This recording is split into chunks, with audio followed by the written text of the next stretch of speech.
this person, Max, is going to do whatever it takes. He's just cannot eat, sleep, or breathe unless he's just thinking about the problem all the time. He even got me and our board member, Roloff at Sequoia, to brainstorm about how to grow this program. That's the kind of person he is. And so I knew that when he told me he was planning to leave Square a few months out, that I wanted to invest in his company, whatever the company is.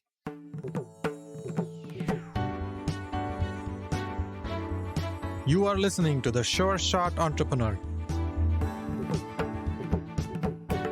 a podcast for founders with ambitious ideas. Venture capital investors and other early believers tell you relatable, insightful, and authentic stories to help you realize your vision. Gokul Rajaram is the head of products at Caviar, a division at DoorDash. He has held leadership roles at Google, Facebook, and Square, and has led the launch of many important products. Gokul is considered the godfather of AdSense, which revolutionized the ad tech industry. He's a successful entrepreneur, corporate executive, board member, and an angel investor. In this episode, Gokul and I discuss his journey in the Silicon Valley, how an MBA helped him, and his experience as an angel investor.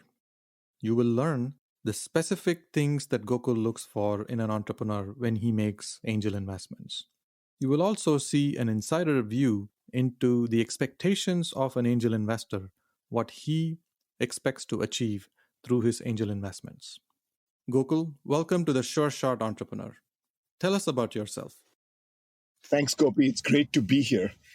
Well, it's the classic story of an engineer turned product manager turned business executive. I got my undergrad education in India, where I got a bachelor's degree in computer science more than 2 decades ago. I then came to the United States to get a graduate degree in computer science, went to UT Austin. And I have to say that going to a state school, which has a good football team, was a great way for me to get acclimatized to the US, to college, and to American culture broadly. I'm very grateful that I went to UT Austin. It has a great football team. And so I wear my Longhorns hat more proudly than anything else out there. I met lots of Longhorns fans over the years. But after UT Austin, after I got my computer science degree, I was faced with an interesting challenge, which maybe we'll talk about later, but ended up with me going into the software industry, becoming a software engineer, got my MBA after 2 years. And again, we can talk about the reasons for why I went for an MBA and what I recommend on the MBA front. I got my MBA from the Sloan School at MIT and then moved out to the Valley immediately after that. Ended up getting a job at Google, leading product for a young product, a not yet launched product, which became known as Google AdSense. Was lucky enough to work on it, helped grow it over the years, and then left to start my company with my brother, which got acquired by Facebook. And so I ended up leading ads at Facebook for 3.5 years. And from there moved to Square and ended up leading first the point of sale team. And then Caviar, which is a food delivery service that Square acquired, was a GM for Caviar for a few years. And then Caviar was acquired by DoorDash. As part of that, moved to DoorDash about 7 months ago and have been at DoorDash. So I joke that I've only worked at companies that are private. So I worked at Google when it was private, Facebook when it was private, Square when it was private, now DoorDash when it's private. And typically I've been employee between 500 to 1,000 at a company. Google, I think, employee 600 or 700. Facebook also around 700-800. Square around 600, etc. So that seems to be the sweet spot for me. You have this knack of finding opportunities at companies. You join them before they go IPO. And you did that with Google, with Facebook, and Square. Tell us about that experience. Maybe you can also touch on the MBA part of it and how that helped you. Yeah, crazily enough, even the first job after my master's in computer science, I ended up joining a pre-IPO company. And this was at a time where I didn't even know what an IPO was really. And the reason I joined the company, it's the same as the reason I've joined Google, Facebook, Square, etc., is two things. One, I was excited by the mission of the company. The first company I joined, Juno, had the mission of making the internet free. So it was a free email service. Back then, people pay for AOL and access to the internet email. And this company, Juno, had the mission of making the internet free and accessible. And that really resonated with me. And the same with Google's mission, Facebook's mission, Square's mission. And the second one is the leadership. the CEO. In every company, I've had the chance, even when I was an engineer working at Juno, I had a chance during the recruitment process to actually meet the CEO and the leader of the company. And I was really impressed by and really felt a personal connection with them and felt that they are the right leader for this company and that I can learn a lot working with them, whether it was Charles at Juno, Larry at Google back then, Mark and Cheryl at Facebook, and then Jack Dorsey at Square. All four of them just epitomized the mission in a way I thought was really compelling.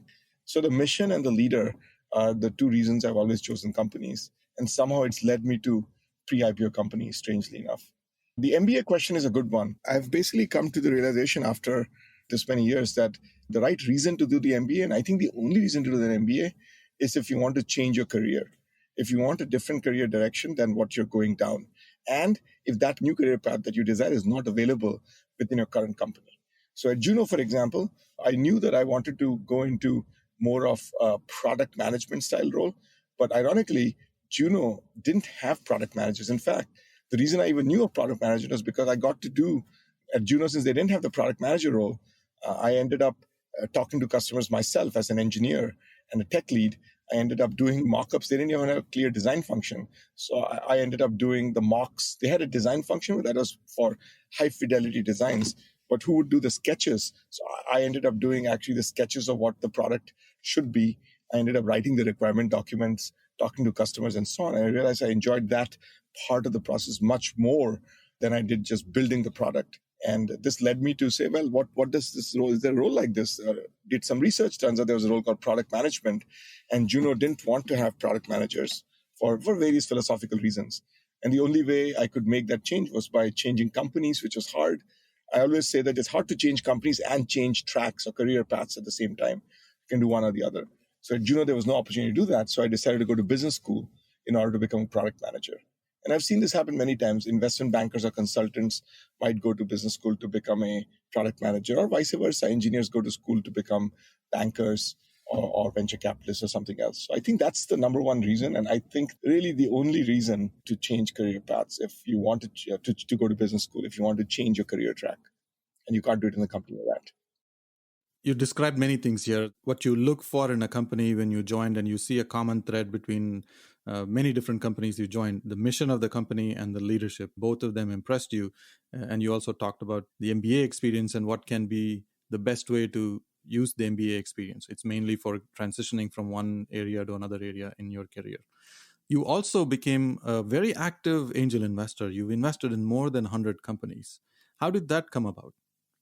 I think almost every angel investor I've talked about has started with one common theme, which is the people that they've worked with. So in my case also, it was basically based on a person. In this case, there was a guy, Satya Patel, who worked for me at Google. And in 2006, 2007, about 14 years, 13 years ago, he left Google to become a venture capitalist at Battery Ventures.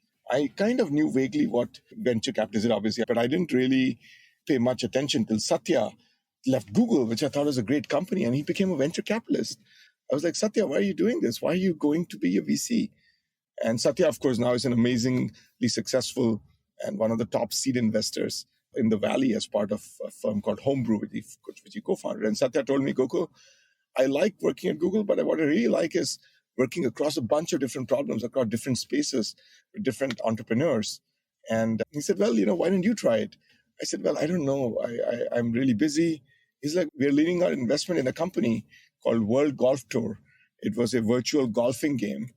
Why don't you look at it if you're interested in investing? And I said, well, that seems interesting. And so just working with Battery and Satya to basically look at this company, World Golf Tour. And even though I don't play golf, I'm an avid golf watcher. So I love watching golf. I don't have the time to go out to the golf course. So I hit balls occasionally. It was a great entrepreneur. Really liked the company, really liked the product itself. And because Satya and Battery were investing and leading the round, decided, let me make an investment. And at the very least, I'll get to learn more about the arc of company formation and stay close. And that's what happened. I ended up doing it. And it really just got me excited about helping entrepreneurs, being involved in early stages of a company formation, supporting them. And it's all started with Satya. So Satya is either to credit or to blame for my becoming an angel investor. This is very interesting. When you make these angel investments, what I hear is that you're looking to connect with people that are building interesting things. So that kind of sparks some ideas in you and you keep your mind fresh. But what kind of people do you like to invest in? Are they people like you? Are they people who are very different from you? What do you look for? Good question. What kind of people do I like to invest in? I think I look for two characteristics of founders. One, I think Paul Graham came up with this term, relentlessly resourceful. Relentlessly resourceful means the founder will do anything possible to surmount an obstacle. They will never give up. They're going to figure out how to move heaven and earth to get around a problem. Grit is another way to look at it, or just never give up, walk through walls, do whatever it takes. So that determination to just break through walls, they're just hell bent on achieving success. You cannot stop them. You almost feel like there's a gravitational pull towards them when you meet them, when they describe what they've gone through. So you want to, for example, assess this by asking them for examples of tough problems they face in their life and how they've overcome it. It could be in life, it could be in their career, it could be personal. And you want to see, have they been really resourceful? Have they used whatever they can to do that? Obviously, another way is to see them in action if you work with them. So I look for relentlessly resourceful people. The second thing I look for is founder market fit. By this, I mean the founder has a unique, non-obvious insight about the market. Non-obvious is very important. It can't be something that you or I have just read in TechCrunch or some blog. And we say, oh, the container market, which is in computer technology infrastructure, is X big, and here's the players. That's not an insight. But if you say the container market is prone to disruption because this is the weakness in the market, and this is the existing players can be disrupted by this specific need which customers have, which they're not meeting, but it's very tiny today, can be much bigger. And here's how I know this, because I was a buyer of these products or a user of these products before. That's an interesting insight that only people who've actually encountered this problem in their work or in their life can come up with. That's why I think the best way to start a company is not by sitting in a room and iterating and bouncing off ideas with other people, but actually to just work and live life and keep your eye open for problems that you encounter in work or life. And then see, hey, is there an interesting product or company here that can tackle this problem? Can you pick maybe one or two examples and show how you test for these two things, how entrepreneurs are relentlessly resourceful and how you look for that founder market fit? What comes through in those conversations? Yeah, let me take an example. A company called Indigo Fair. The founder, Max Rhodes, was a product manager at Square. He was instrumental in launching many of the top products at Square. And at the last part of his career at Square, he worked for me on Caviar. And he was our product manager on Caviar for the consumer side of Caviar. He was a product lead for it. Max is someone who literally, when given an outcome or a metric to hit, he will figure out what it takes to hit the metric. For example, we said we need to figure out how to scale user acquisition without spending money on traditional channels. He figured out how to build a referral program and just scaled it so fast, so quickly that we almost fell down. We couldn't support the volume. We couldn't support that scale. And that's the kind of person that Max is. Every person who's managed him knows that given an outcome, given an objective, this person, Max, is going to do whatever it takes. He's just cannot eat, sleep, or breathe unless he's just thinking about the problem all the time.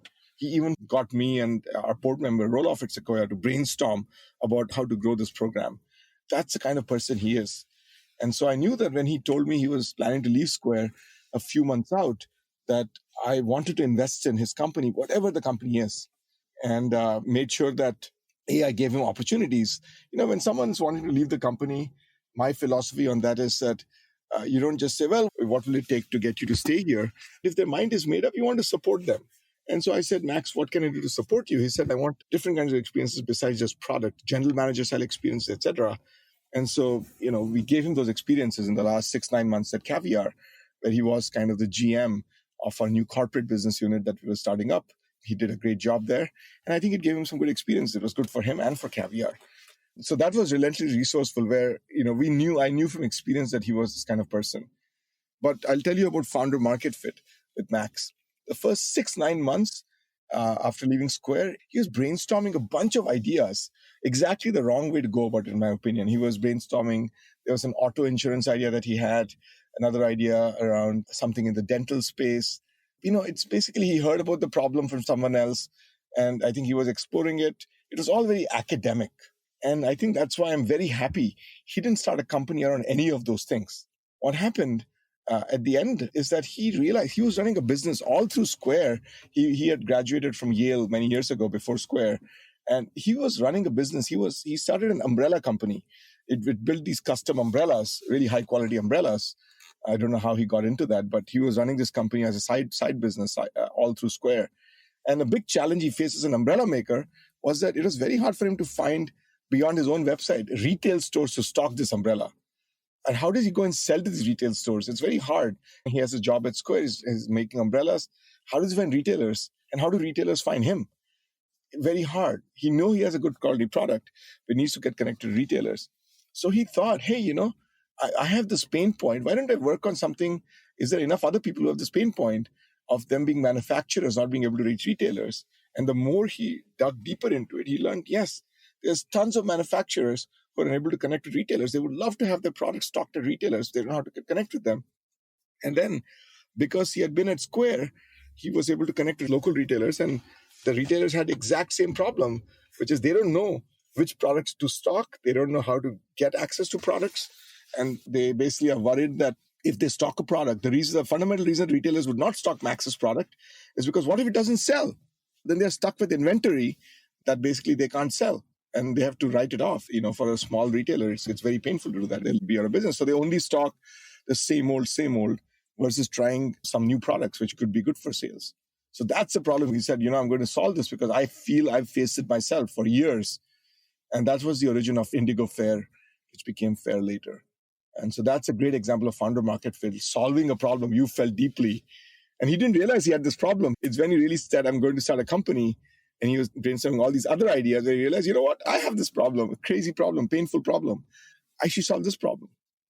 This is very interesting. The part that you mentioned where he went through an academic exercise after he decided that he wanted to start a company. And he went through a lot of ideas, researching those ideas. Eventually, he landed on something that he was already passionate about. And that's a great fit for a founder, where the founder already knows the space enough to know that there is some possibility for a creative solution. I resonate with that, and I see that quite often with startups. But you have made more than 100 angel investments. Are they all teams with people that worked with you in the past? Or do you also invest in companies that you haven't met the founders, you haven't had a strong relationship with them? No, I think it's impossible because with that many investments, there's no way that I could have invested only in founders that worked for me or worked with me. I think a good company is a company called Email Age. And the reason I got to know this company was when I joined Square after about a few months of getting onboarded to Square and settling down. I basically would go and talk to different teams at Square, and the risk team or the payments team would basically do these checks. One of the big challenges that most payment companies have is when somebody applies for a payments account, how do you make sure they're not just a fraudster who's setting up an account to get access to a card reader to basically then defraud customers or whatever the case may be. And so fraud and risk and making sure we know identity of a person so that they can't sign up with many different identities is very, very important. And email address is a very easy way for people to kind of defraud you, and you can create lots of email addresses. It's a very easy vector. One of the tools that the Square payments and onboarding team was raving about was a company called Email Age. So someone applies for Square, and Square would send that email address to Email Age, and Email Age returns a risk score for that email.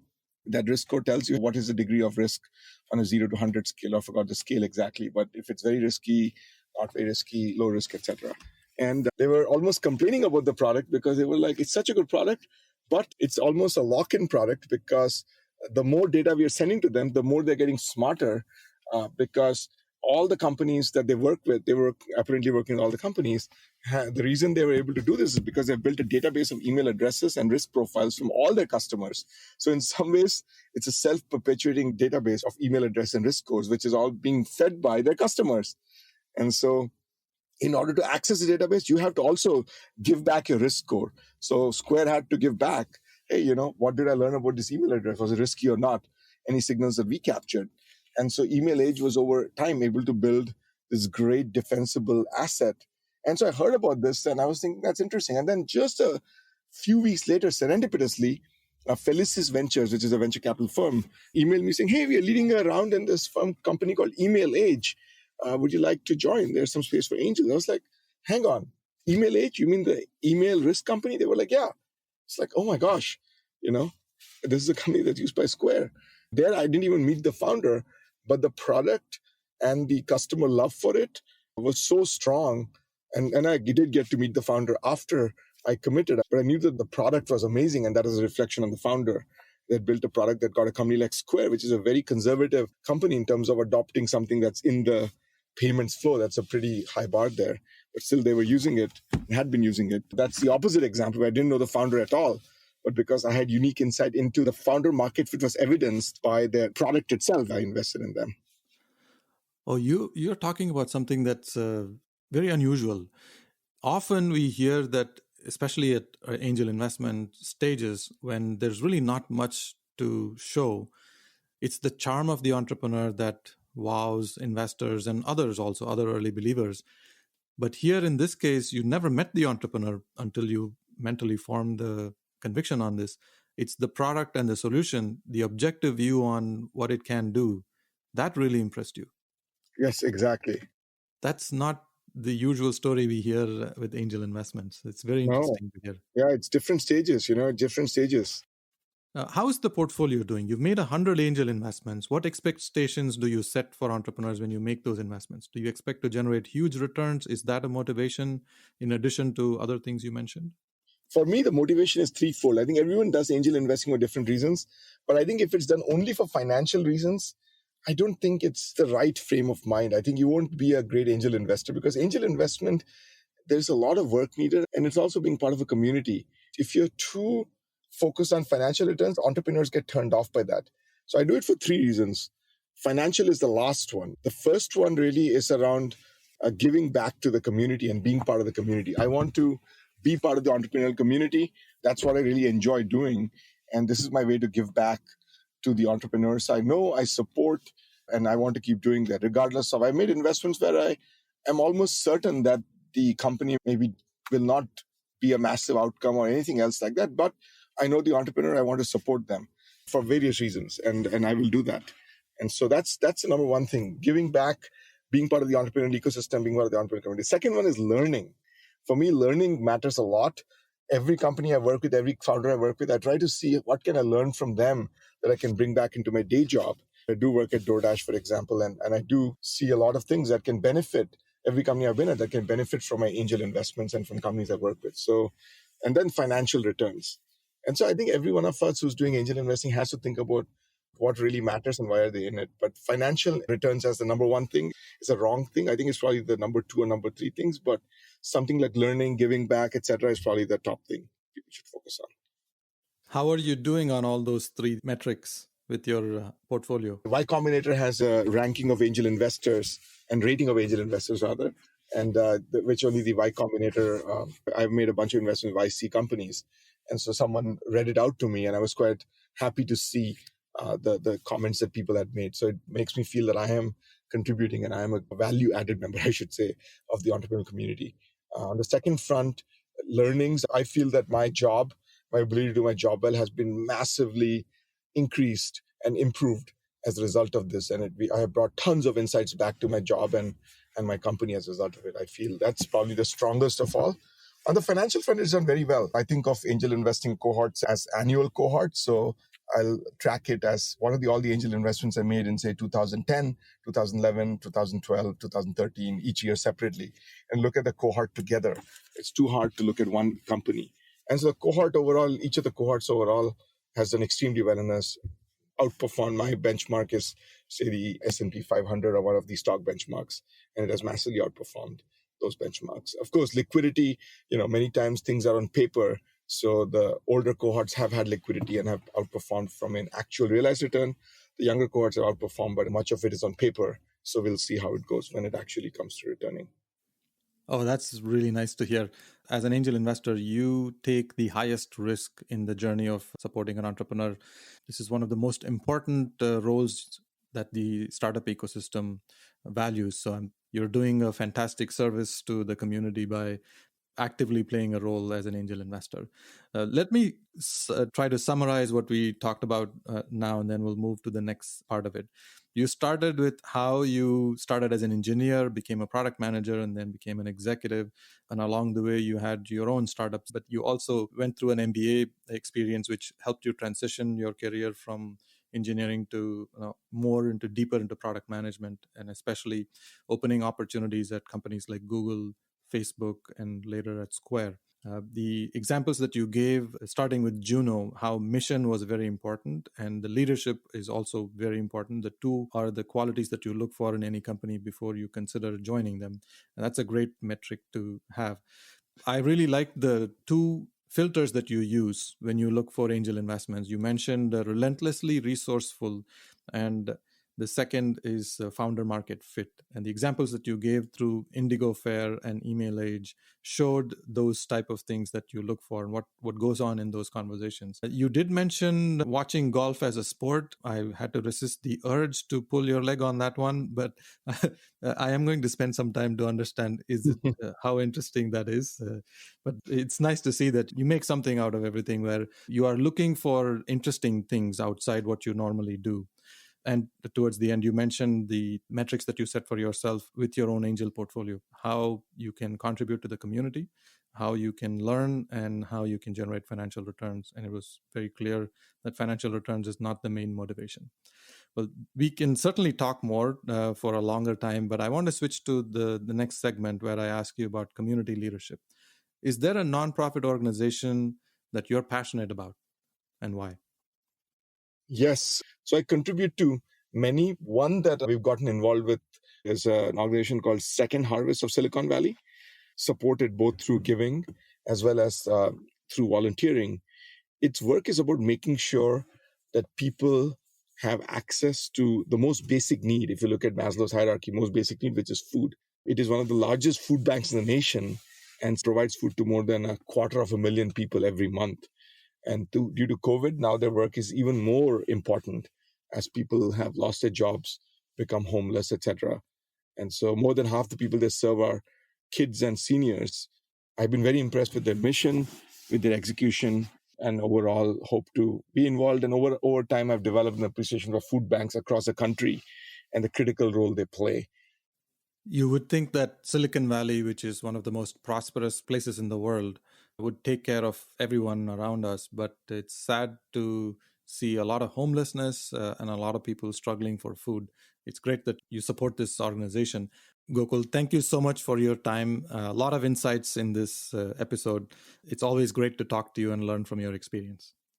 Gopi, just talking to you is a treat, and I'm excited to be part of this podcast. And thank you very much for having me here.